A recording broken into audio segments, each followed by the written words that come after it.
Hey everybody, welcome to the Elder of Rock. I am Stephen Elder, and today I'm going to talk about this album right here, Ram It Down by Judas Priest. Why am I going to talk about this album? Well, I don't know if a lot of people have talked about it. I guess there probably have been a lot of discussion about this album, but it's also like the anniversary of it. This was released on May 13th, 1988. It was released on Columbia Records. It was the band's last album to feature Dave Holland on the drums. They did have they did do a tour of it in Europe and North America with the Mercenaries of Metal tour. And then on July 18th, 1988, the album was certified gold. Um, and then it was in 2001, which is what I got right here, remastered and reissued with two bonus tracks, which I'm always confused about the bonus tracks on these because they weren't necessarily of the time frame though. This let me see. Yeah, it doesn't say uh when these tracks were recorded. I'm sure I could find it, but usually though with these the bonus tracks weren't of the time period, which was kind of a little frustrating. Like they on Screaming for Vengeance or something, or was it Point of Entry, they had a song from the Turbo Sessions which would have gone on this one better, or even Turbo.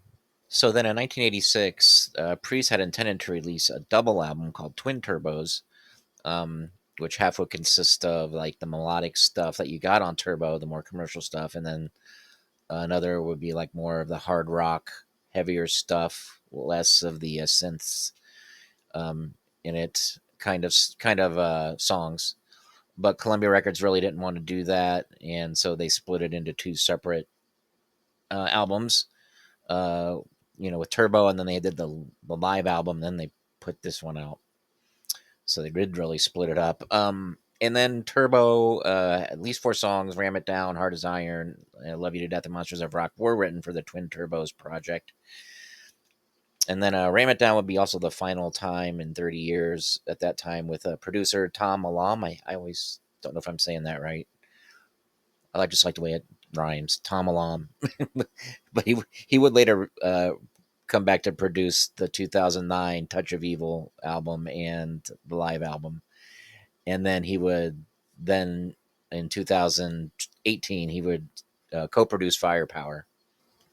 So the band recorded a rendition of Chuck Berry's Johnny Be Good, and it was initially recorded for to be on a soundtrack of a movie starring Anthony Michael Hall from The Breakfast Club and 16 Candles and stuff. And the film was called Johnny Be Good, but it found its way onto Ram It Down. I don't know if that was a wise decision. I think that was part of the thing that turned people off to this album, was because that was the first thing we saw or heard from Ram It Down, and you know, it was just a very not good cover. I think they strayed too much from the original. They probably shouldn't even, but it's not really a song I could really even see them doing at all. So, but I guess when the record company says they want you to do a song for a soundtrack, that's cool.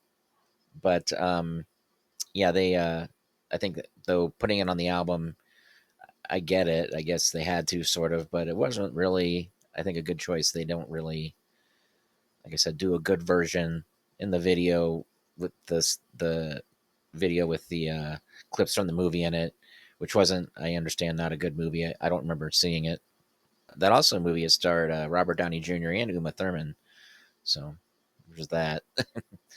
And then I guess it was played at a few concerts on the 1988 tour. And then the title track's been played: "Heavy Metal," "Come and Get It," and "I'm a Rocker."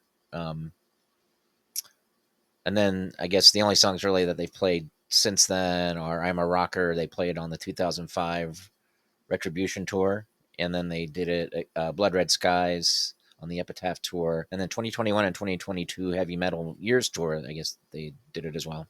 Uh, um, as far as how the album was received by fans, um, though the fan base was big enough to push the album to gold status, it was, I remember, being received fairly negatively, though.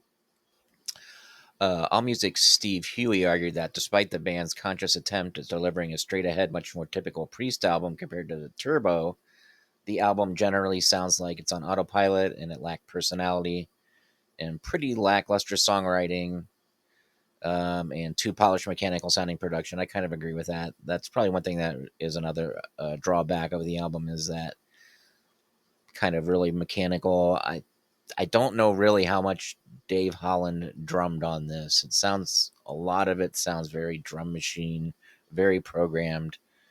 Um, just with the sound and the feel of it. He also deemed it ultimately the lowest point of Halford's tenure in the band. At least so far. Maybe that could be true. Uh, I mean that at that time, so far, I should say that could be true. I think later on there might be some questions there. And then Adrian McGrain of Pop Matters remarked that Judas Priest was the Ram It Down album was a sorry self parody that had lost touch with the heavy metal scene, and the album composed material that was like Spinal Tap. And then Rob Halford's take on the rest of the album is that it was a very heavy record, and Glenn and KK played some really ripping stuff. He also said the band recorded a cover of the Rolling Stones' "Play with Fire," but the song didn't make the album. Well, that might have been better than Johnny Be Good. They could have just released Johnny Be Good with the movie. They could have put that on there. Anyway, the only video from Ram It Down is unfortunately Johnny Be Good. They didn't make any videos for any other songs. So there you go. So real quick, and then the songs from the songs themselves, you know, there's a couple of things on here that listening back to it kind of surprised me. Come and Get It. If you ever heard the song Hotline by Black Sabbath, that's on the Born Again album.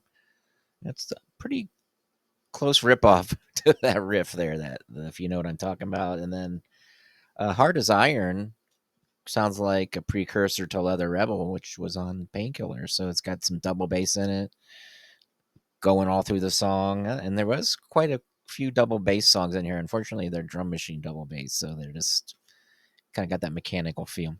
Maybe like an industrial album, maybe. So, all right, there you go. So there it is. Ram It Down, Judas Priest. Thank you for watching The Elder of Rock. Look out for me on The Contrarians, Grant's Rock Warehouse. And thanks again. The Elder of Rock.